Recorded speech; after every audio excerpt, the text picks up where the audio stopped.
Coming up on Tech News Today, Chrome hacked, owned, and made more secure, all in 24 hours. PC sales falling and or rising, depending on how you look at it. And Apple ditches Google Maps. All that and more coming up.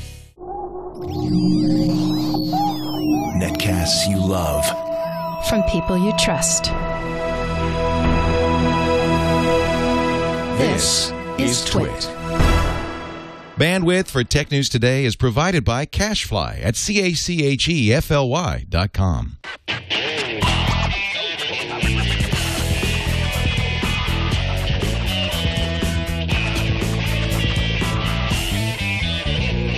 This is Tech News Today for Thursday, March 8th, 2012. Tech News Today is brought to you by Squarespace.com, the fast and easy way to create a high-quality website or blog. For a free trial and 30% off your new account for 3 months, go to Squarespace.com and use offer code TNT3. Welcome to Tech News Today. I'm Tom Merritt. I'm Sarah Lane. I'm Iyaz Akhtar. And I'm Jason Howell. And joining us today, tech reporter from KTLA, Rich DeMuro. Good to have you on the show, Rich. Thanks for having me here. It's of course, Rich and I used to work together at CNET back in the day. And we've both been kicking around other places since then. But yeah, good to have you along. You're up here for the Apple announcement, obviously. Yes. Thanks for making the trip. Come and gone. Yeah. We don't another one tomorrow? No, I haven't gotten the invite, but you never know. They sent it like a day before. Yeah, so right. then you just scramble to get there. Let's start off with CanSec West going on in Vancouver, the Pwn contest in its 5th year, but Google pulled out after last year. They didn't like the way it was run, so they started their own contest called Onium, and Sergey Glaznov won $60,000 in that contest by exploiting a previously unknown critical vulnerability. Now, the way Onium works is a little different than Pwn. Google promises to pay up to $1 million in $20,000, $40,000, and $60,000 award increments for hacks that exploit unknown or zero-day vulnerabilities. Whereas Pwn is you go after a machine that is running a particular browser and you try to game it. You try to own it. And this year, they actually had some rules about what kinds of vulnerabilities you had to go after, some patched vulnerabilities to make sure that you had zero-day, hacks going into it. So Glaznov, anyway, won the Onium contest, and Google developers have already released a patch removing the security threat that he found. And that was the whole point of this, is that when they get the hack from Glaznov, they know immediately how to fix it and get it patched right away.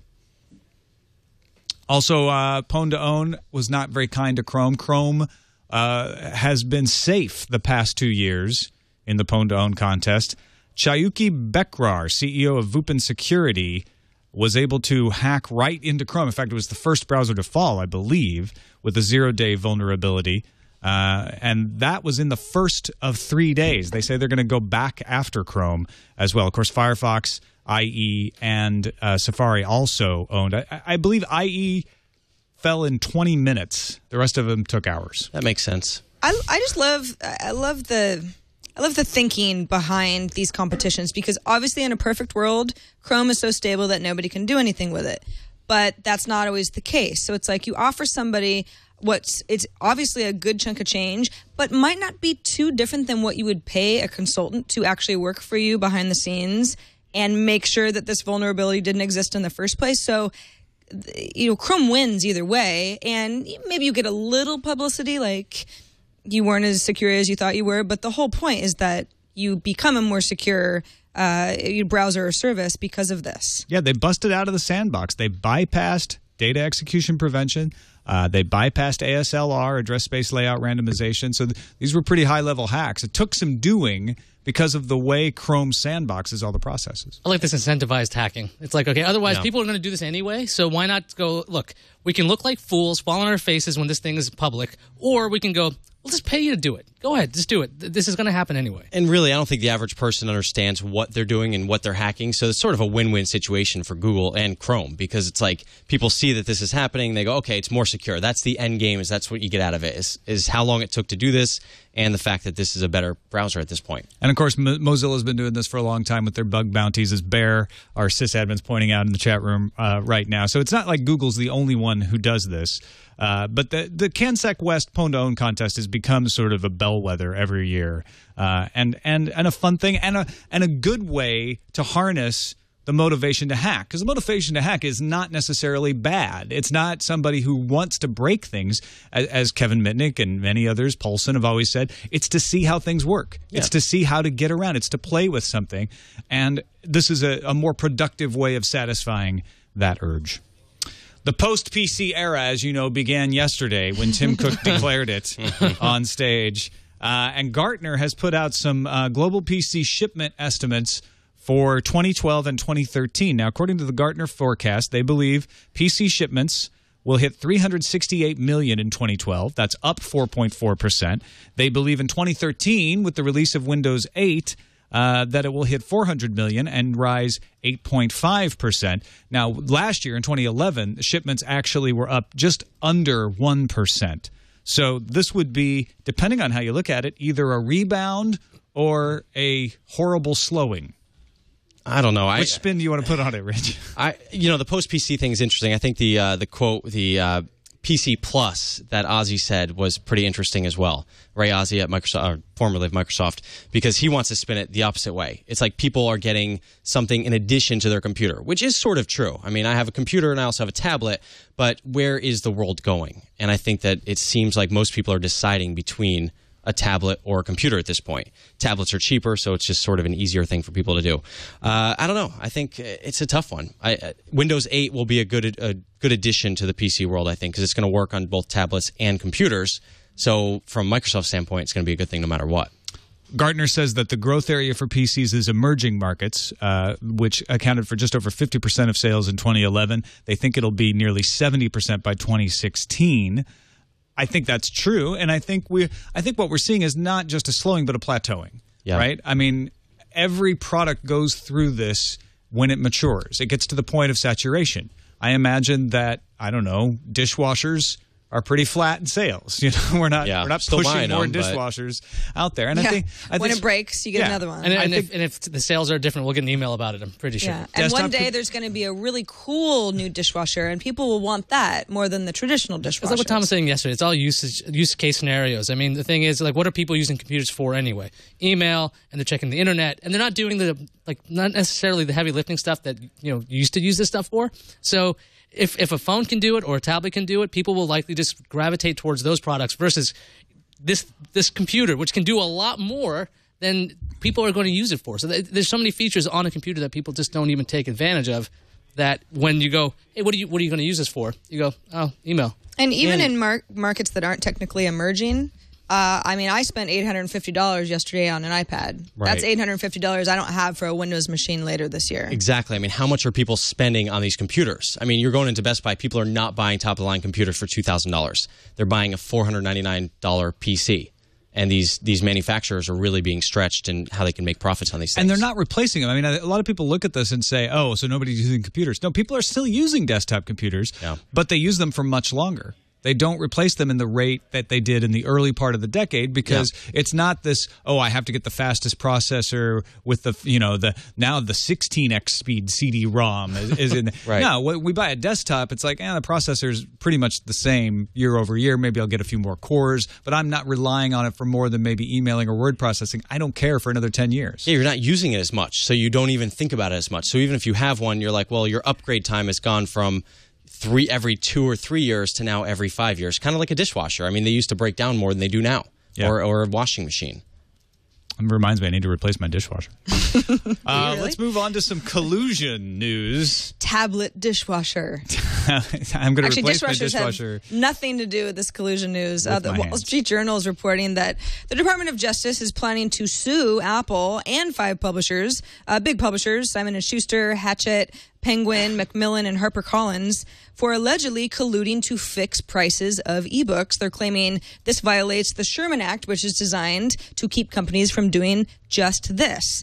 Now, a little backstory. You might remember that Apple introduced something called agency pricing. It's known as agency pricing. So publishers sell to Apple at whatever price they want, knowing that Apple can take 30% of that. So because of that, and because they could get a little bit more money out of it, publishers have been selling books at a higher price point. Now, Apple's rule is, you choose your price, we'll take 30%, but then you can't go to Amazon and sell to them for any less. So we're basically fixing the price for the entire marketplace. Now, of course, a lot of consumers are unhappy about that, but publishers say, well, the reason that you've been enjoying these low prices from Amazon is because Amazon's just taking a loss because they want a bigger market share of the book market. They don't mind that they're selling books for less of a price than they could get realistically, because they just want you to like them and to get used to buying books from them all the time. Now, usually in U.S. antitrust cases like this, before anybody goes to court, companies and the government will agree to consent decree. Out of court, they'll say, okay, this is a code of conduct that we're going to follow going forward. They might have to pay a fine. The talk of the DOJ going forward with a lawsuit indicates that nobody could come to some sort of a consensus on this consent decree. If the government decides to sue, at this point, a federal judge would have to rule that Apple and the publishers violated the Sherman Act by price fixing and impose a penalty. Apple and publishers can fight it in court if they want to, but it's unlikely because there's a lot of bad publicity. Apple's got the money. The publishers have got some money too, but it is money that, could be spent elsewhere. So the idea is, okay, well, let's say that this whole agency pricing thing isn't going to work out. There's an antitrust issue, and you have to go back to the wholesale model, which is what Amazon enjoys, which is where they buy books in bulk from a publisher, and then they sell for, at a premium. So that's print books. Amazon is having to abide by the agency model on ebooks, exactly, though, which is what this whole kerfuffle is about. Exactly, because it's it's an emerging market, and Apple just sort of changed the rules. Amazon obviously wants the wholesale model because they've got all those Kindle Fires, they've got a variety of devices. They just want to sell stuff. They don't want it to be more expensive for the consumer ever. Publishers obviously want the agency model because they can charge higher prices. They still have to deal with that 30% that Apple's taking, but the higher they go, they end up with more money in the end than they would with Amazon's model. Well, the publishers are worried about Amazon having too much leverage, essentially. If you give Amazon wholesale model and they're selling all of your $12.95 retail books for $6, everyone's going to buy their books from Amazon, and it runs iTunes and it runs the competitors out of the business, and then Amazon can dictate terms to you, and they don't want that.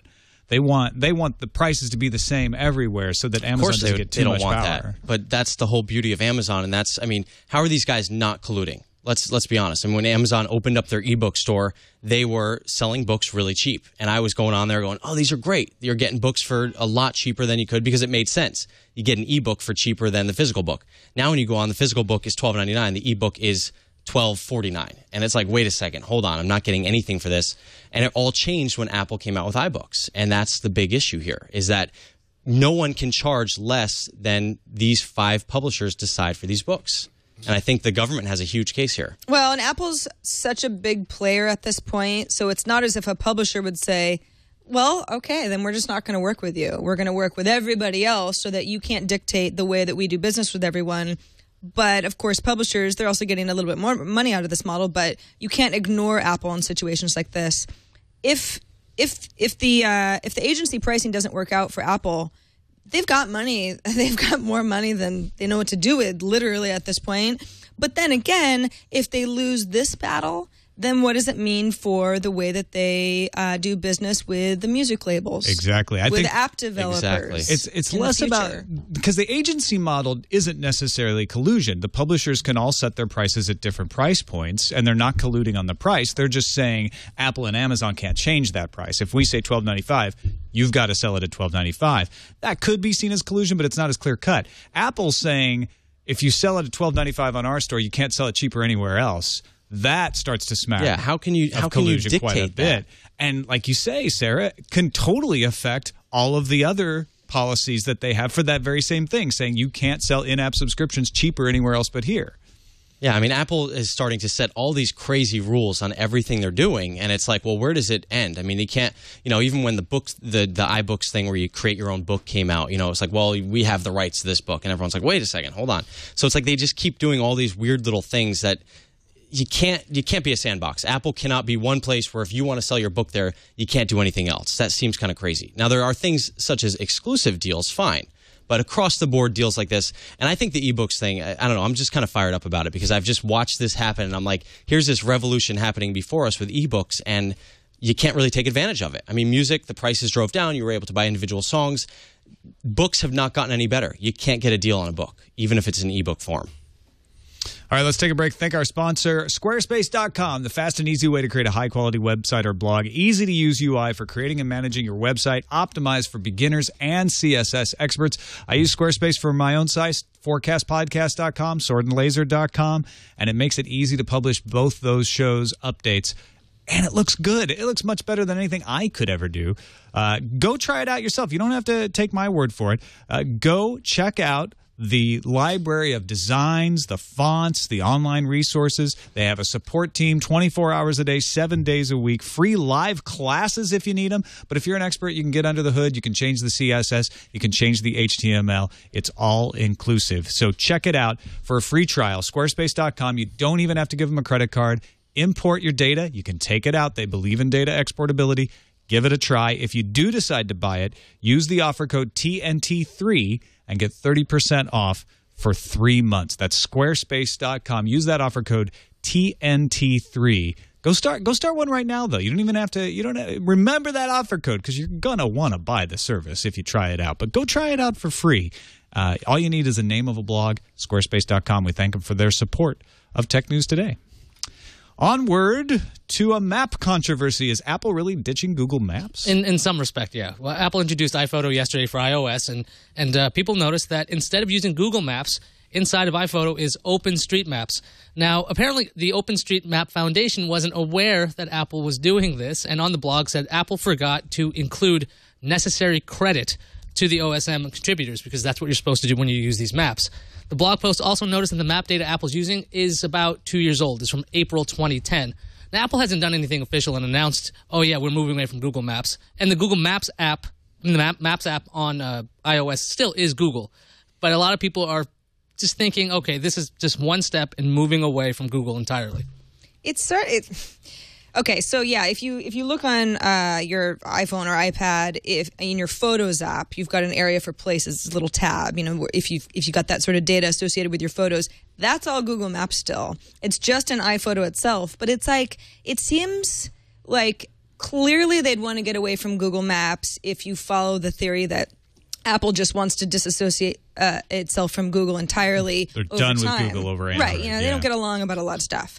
But it's messy. It's like they put this feature into iPhoto that's worse than Google Maps right now. Is it worse? Yeah, well, some of the it's data not looks, updated. Yeah, well, that's the thing I didn't understand why people were freaking out about the time, because it's where your photo was taken, not necessarily like I'm driving to somewhere. You're not using it for directions. So it's not like, I mean, if you're looking at a map of Alaska, it's like, okay, the city is, Juneau is still in the same place that it was 2 years ago.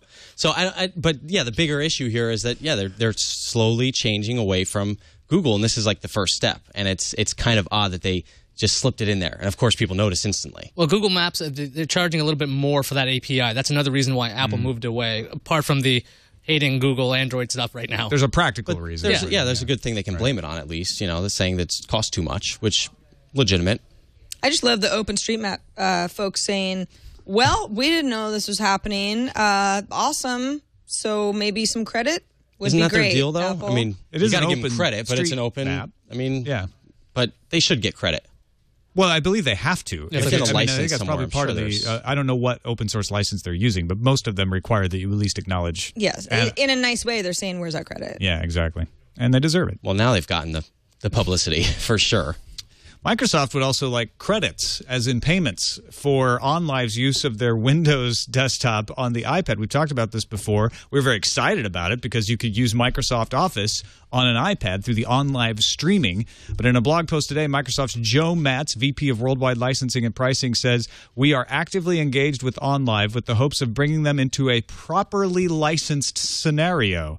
And we are committed to seeing this issue resolved." So if you're wondering how OnLive is getting away with this, apparently they're not. Microsoft has licensing options for partners who want to provide Windows in virtual desktop settings like this, but those options don't cover the OnLive service as it is implemented today, or at least that's what Joe Matz says.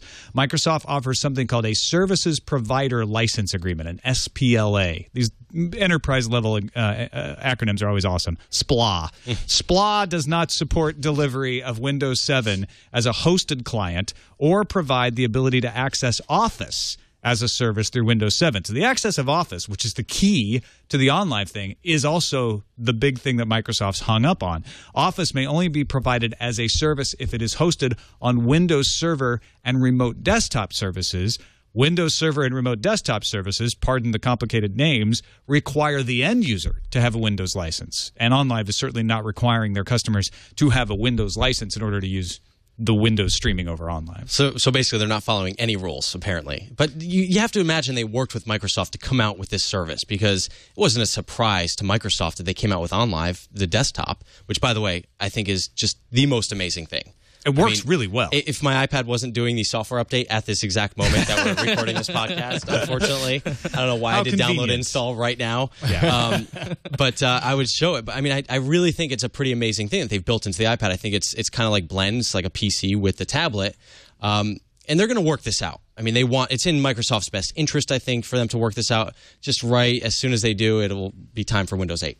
Yeah, Microsoft obviously wants a cut, right? They want the license paid. If you look, you don't see Windows license information in OnLive, but you do see Microsoft Office license information. So OnLive probably thought, well, we will provide it through this server and remote desktop services and then license every copy of Office, and then we'll get away with it. It'll be interesting to see OnLive's response to this. But there's also the conspiracy theory that Microsoft wants to keep this controversial or possibly get it off the iPad until Microsoft Office for the iPad is officially available. The conspiracy sounds a little weak, because then Microsoft didn't do anything to stop this from happening right now. So, I mean, if this was pulled and you couldn't use OnLive, or they were pulling out some big guns on this, I could see that conspiracy. There's no cease and desist, right? It's just a blog post. They're talking about discussing it if they needed to. It's hilarious, though. The screenshot of the iPad thing says, the product is licensed to OnLive desktop user.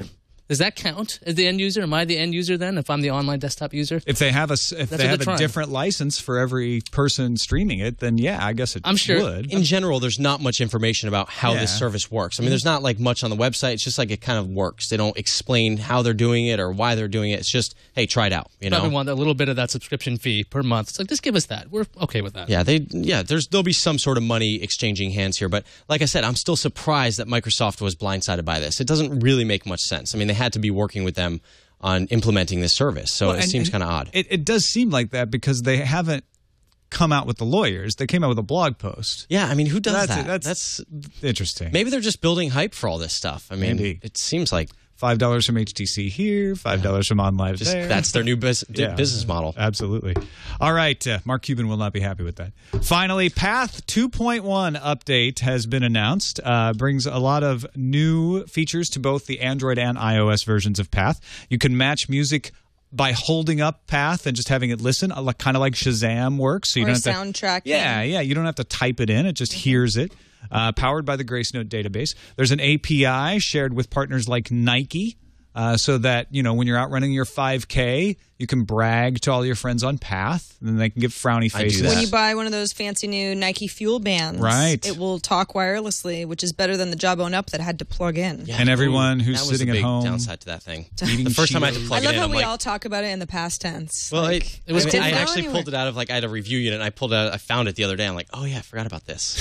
It's your soft drawer. Is the way it was like, I used it for 2 days, and I realized I had to plug it in. I was like, wait, this isn't Bluetooth wireless. Yeah. Anyway.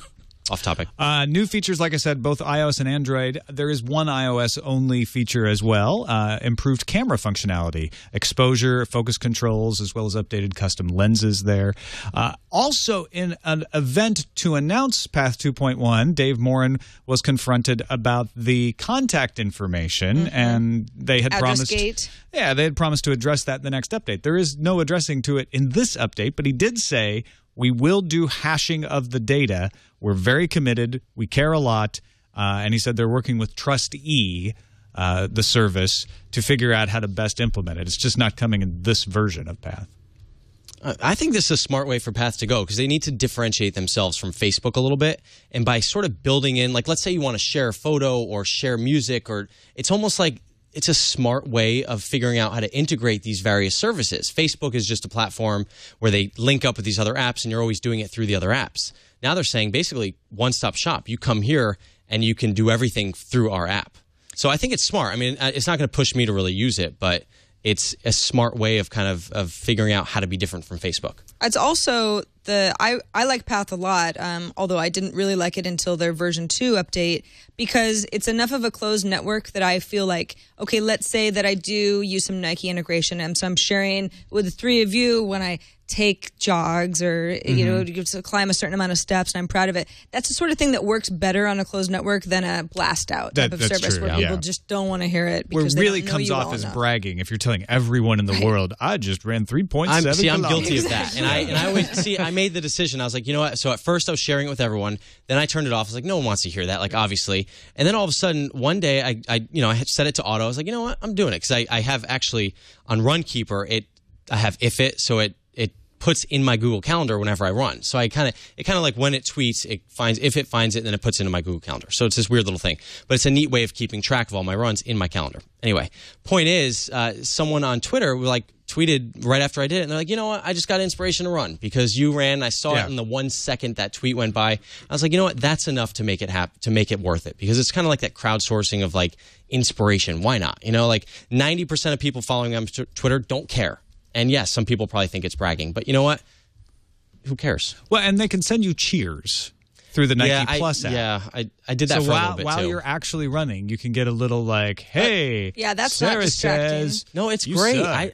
Have you tried this functionality? No. I mean, literally, it posts to your Facebook, and when people press like on Facebook, all of a sudden you hear in your ear, it's like just like cheers. But I'm always listening to a podcast or an audiobook. It cuts in, and I'm like, oh crap, I missed that part because somebody cheered.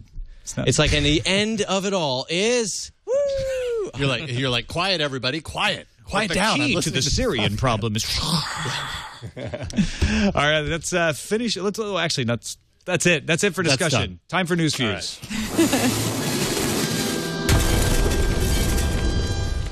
MPAA's got another file sharing site in their sights. This time it's Hotfile. In court papers unsealed this week, Disney, 20th Century Fox, Universal, Columbia, and Warner Brothers collusion claimed that more than 90% of files on the site infringe copyright, and nearly every Hotfile user is engaged in copyright infringement. I've used Hotfile. I've never used it for copyright infringement. They said nearly. You're the only one. Okay. Hotfile says it removes infringing works, and it should fall within DMCA safe harbor. Heavy Rain developer Quantic Dream has put together a demo showing the latest in performance capture technology. In a video, an android is constructed, gains sentience, and there are some really kind of subtle things going on in the animated android's face, muscles moving beneath the skin, that kind of thing. Quantic Dream used over 90 markers to get this performance, and it is pretty cool. Yeah, and if you're on the audio only, you should definitely see the video of this. It's something else. In our show notes. Facebook is introducing a new feature called Interest Lists. Now, this is going to let you subscribe to topics like tech news, football, or recipes, just kind of vague kind of concepts. Rich DeMuro's runs. Well, I'm not sure if it's that specific. Turning that off now. Each list is made up of public profiles and pages. Facebook's calling it a way to create a personalized newspaper. So there you go. Want to make a faster optical chip? Drill some holes in it. That's what IBM did with a prototype optical chip that can move a terabit of data per second. That's right, terabit per second. Optical chips move data using light rather than electrons, so IBM drilled 48 holes into a CMOS to move light faster than before. The chip is called the Holey, Holey, Optochip, and will likely make its way into supercomputers first. Fantastic. I love when engineers name stuff. I know, it's awesome. Everyone's favorite $25 Linux machine, the cheaper version of the Raspberry Pi, will be delayed due to a manufacturing error. A part substitution led to a non-working networking on the device. The company says it knew of the error for 4 days, but wanted to make sure and wanted to test the entire device before announcing anything, and now they have. Remember those rumors of a Steam console? You can forget it for now. Talking to Kotaku, Valve's VP of Marketing, Doug Lombardi, said there are no plans to ship a console in the near future. Valve did build some boxes for themselves, but only for testing. However, your dreams aren't dead, because Lombardi did not outright deny that Valve is working on a console. Really? Well, so they're working on a console. Eventually. Yeah, sort of. Maybe. Google's application to provide video services to the city of Kansas City, Missouri, has been approved. Google will be able to build a video service network along public rights of way. However, the company is still awaiting approval to offer TV services to residences. Talking to Bloomberg West, Michael Dell said that the day Windows 8 is released, you'll be able to buy a Dell with Microsoft's newest OS installed. Dell also said that his company will offer Windows tablets because there's a growing demand for tablets in general. He believes that businesses will lean on Windows for security. Irrational Games revealed more about what players will encounter in the first-person shooter BioShock Infinite, set to be released on October 16th for PC, PlayStation 3, and the 360. In a return to the Sky City of Columbia, players will confront new heavy hitters like the motorized Patriot, an armed and dangerous Hall of Presidents-like enemy with the face of George Washington. See more in the video they released online. Evil George Washington. That's why I love BioShock. He's actually so George Washington's in this game, and he's in Assassin's Creed 3. Yeah, that's right. He's everywhere these days. He's all over the place. Holy Optochip. Let's move on to the randomizer.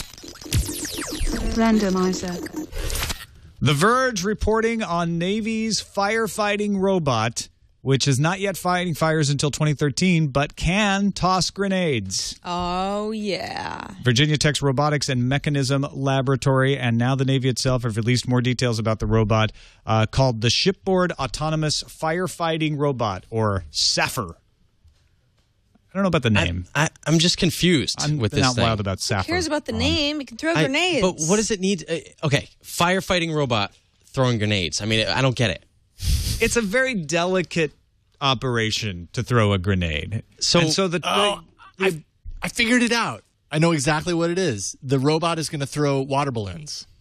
At the fire. At the fire and put the fire out. Titanium springs designed to simulate a human tendon. That's the cool part here. No, this thing looks awesome. Okay. This looks like a great robot. I just don't. I think they need to figure out the name thing. Like, they need to figure out if it's helping or hurting. Because it's firefighting, but it's also tossing grenades. Unless the firefighting some sort of like military term I don't understand. Fight fire with fire. Well, I think the idea is that it's a firefighting robot that now can do other things, like toss a grenade when the opportunity. So when there's not a fire, it's just going out and just destructing stuff. It's an Hey, are extra you fighting feature. a fire right now? Do you mind throwing some grenades? Thanks. It's an extra feature. There are already grenade launchers. You don't need a robot to chuck a grenade, unless maybe he's doing this for testing, right? So the robot throws a grenade, and then the Navy tries to fight the fire. That's what's actually going on. Oh, you know what? They split them in half. It's like skins versus, shirts versus skins. Just like they say, oh, half of you guys throw the grenades, half of you guys fight the fire. Done. SAFR gets a significant test late in 2013. It'll be taken aboard the decommissioned USS Shadwell, at the same ship used to train human firefighters. So it'll get its chance to fight the fires. Maybe that's where they do the, I don't know, metal versus shirts, if it's a robot.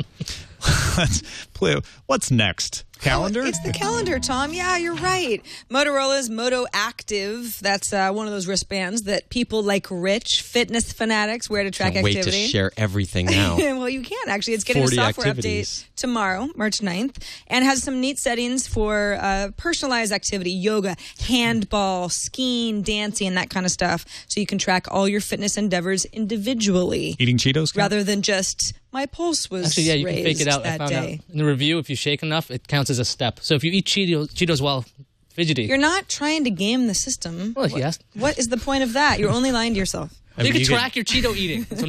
You could put it. Yeah, I don't know. Yeah, there's lots of ways you can game this thing, I'm sure. But the whole point is that you're actually trying to be more physically active if you have this. But 40 activities. I mean, going back to my sharing. I mean, you thought I was bad with just jogging. I mean, yoga, skiing, handball. Can you imagine? Your Twitter feed is just like filled with all your activities that you're sharing. I love these. Iyaz is doing downward dog right now. It's a new generation of fitness wristbands. The premise is that you're working out more, so that's good. That's good. Yeah, find the one that works for you and go to town. Beginning May 9th, 2012, the Windows Mobile 6.x marketplace service will no longer be available because it's all Windows Phone all the time these days, people. Too bad. Mobile marketplace. RIP soon. And I wonder how many downloads they had on that in the last couple days, Not that many. Probably could count them on hands. Yeah, I don't know. 3. They knew it was the end. They knew it was time to shut it down. Yeah, and you've still got till May. And finally, South by Southwest Interactive. That's, of course, the geek portion of the week and a half long festival kicks off tomorrow. I'm going. A lot of people are already there. I'll be there through Tuesday. Rich, are you going? I'm heading down tomorrow morning. Are you? Yeah. From San Francisco? No, I'm going to L.A. just to change my suitcase. Aha. I'm in LA for like Refresh 3 hours. Yeah, just like dump everything out and then just Yeah. pack some new stuff. All right, I well- gotta change my shirts. I mean, you gotta like wear like Western kind of stuff down there. That's right. I'm be bringing my going down cowboy in boots this. as well. 10-gallon They hat. always know that I'm inauthentic, but I Yeah. try. Me Dress in too. barbecue. I try. Blend right slaw. in. Yeah. Just You smear know some me. barbecue on your pants and you'll look like, it's like, I always live here. I'm here. I'm messy. Hold like a Whole local. Foods bag, a little barbecue sauce, you're fine. So Sarah will not be on the show tomorrow That's because you'll be in correct. transit, but I you'll be will. on the show from Austin on Monday. That's correct, and I'll bring all the good news. Maybe I'll even have like a chicken thigh in the hotel room. Awesome. With my Skype connection. Looking forward to it. All right, let's check what's incoming. Incoming message. Joseph Ward in Kalispell, Montana says, I wanted to send in a quick comment regarding your commentary in episode 452 about Siri on the new iPad.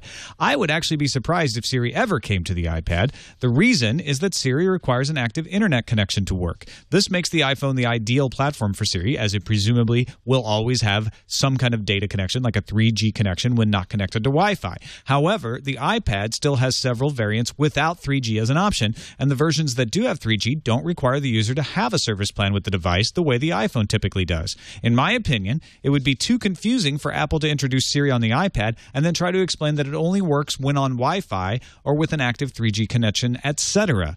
Wonder what you guys thought about this. If Apple can make the argument, you're holding the phone wrong. They can easily say, look, you need an internet connection when we use Siri. I don't think it'll be that confusing for people that there's no internet when you don't have internet. This is a Saturday Night Live skit in the making. If they came out with the iPad with Siri, I mean, try explaining this to my mom. You're sitting there, she's like pressing the button. It's like, no, you got to look for the little symbol. Which symbol? Wait, no, that symbol. Oh, no, well, it's there. No, it kind of, which one? No, this is. But couldn't I don't Siri think this just is the tell reason. you need to be connected to the internet? I mean, it tells me that on my phone sometimes when I'm on the internet. I'm like, I think you hit on the real reason Siri isn't on the iPad. Is that it just doesn't work yet? It's not there all the time. But I don't think this is the reason why it's not on the iPad. I mean, obviously the end game would be to make Siri in everything that Apple has, including Apple TV, that we didn't see yesterday, the new one. Anyway, yeah, we did. But So a Apple, yeah, not the. But I think I like this. I like this theory though. It's confusing. I agree with you. I don't think it's the reason, but I think it could factor into the consideration of if it's not working all that well already and people have Wi-Fi only, they're probably going to be connected to the internet most of the time, but when they're not, it's going to be confusing whether it's just broken or whether it's not connected to the internet. So the dictation they added, does that not go up to the cloud to come back with your text? I think it does. I didn't think about that till just now.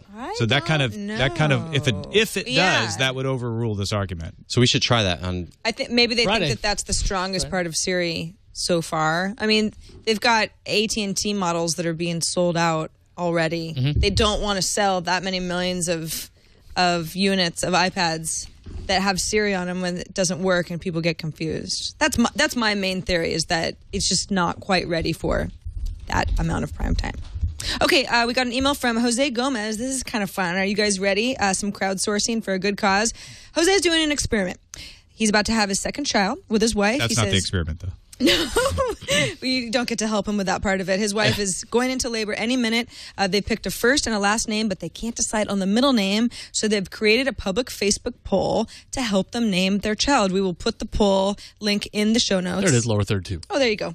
So you can go now if you're watching live. I'd be thrilled if the TWiT staff answered or shared. I've never done this before. I don't know if it's a good idea, but I have shared it publicly. And then he says, P.S. It's worth noting that the first name of the child is Lennox because my wife and I both are tech people. We started calling the baby Linux as a joke before we knew the sex, and it turns out when you call something a name for 4 months, it tends to stick. Well, we didn't actually want to stick with Linux, so Lennox was the closest thing. Better of than the Tux, show. I guess. It's great. My brother was called Snowball the whole time. This is before you could do a sonogram well enough to know. So they didn't know whether he was a boy or a girl. So he was just a snowball. He was Snowball until he was born, and then they named him Tim. Great. You have a son named Tom. Never mind. But Snowball didn't stick. Tom and Tim. Do you think that people can vote for Snowball as one of the options? There's three options: Lennox Matthew Gomez, Lennox Michael Gomez, and Lennox Alexander Gomez. You can add an answer. Oh, you can add an answer. Yeah, so put Snowball. Oh, should I add Snowball? For your vote. Jose, we're very sorry if this whole there's a poll lot. was out of control. there's more. It's gone horribly wrong. Well, they're all Lennox. Oh, there we go. I thought that was the other. There's even more, middle actually. names. We get to do the middle Lennox Ben Rocks Gomez. Oh, Okay, Yeah. the middle name. I see. Oh, Ben. Angela. And Snowball. Snowball. There it is. already Snowball there. close. Snowball. Not to be Snowball. confused with Scoble. Oh wait, there's another one. Robert This just popped Snowball. up. Pants. Pants. Great. This should be interesting Don't to name see it. where Come on, this everyone ends. loves pants, right? Yeah. Lennox Pants. That wouldn't be tough in high school to have that vote middle for name. Pants. Don't vote for Penguin? pants. It could be. Anyway. That's the last email from Jennifer in Virginia. I was just listening to yesterday's podcast, 452, and you were discussing Amazon creating original content. The information is not easy to find on the Amazon website, but I know that Amazon is creating movies, and with my Prime membership, I'm beta testing their movies. I have not seen any original series, though. Here is a link to the Amazon original content. We'll have that. It's amazon.com/test movies if you want to try that out. Thought this would be of interest to you. I was like, oh, I want to check that out. And I went to the link and I realized I'd seen this. We've talked about this before. Mm-hmm. I remember when they launched this.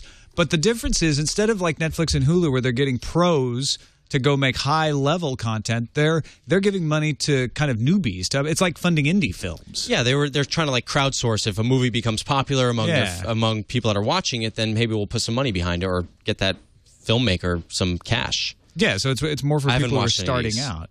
That's pretty cool. Thanks for the tip, Jennifer. And thanks to everybody who submitted stories in our subreddit. TechNewsToday.reddit.com is the place to go to, at very least, vote. Join the 5,000 people. We got 5,002 folks in there submitting stories, voting things up or down. So check it out. TechNewsToday.reddit.com helps us decide what we want to have on the show every day. Rich DeMuro, great to have you on the show. Thanks for coming up here, man. It was really good to talk to you again. It was fun. We'll definitely have you on whenever you want. So just when I'm in Petaluma, which, by the way, what a fine city. Yeah, you like it? I love the intersection of the high-techness and the low-techness of this city. Yeah. The cows walking down the middle of the street. Beautiful place. I mean, if you haven't been up here, it's nice. Yeah. They have a lot of good eggs here.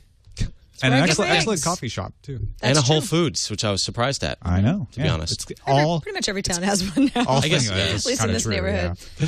All right. Thanks, everybody, for watching or listening. You can find Rich on the radio in L.A., by the way, tech reporter for KTL. I'm on the radio, on the television. I'm on the radio and TV. You're on both. But I'm on mainly TV. Mornings on TV, KTLA.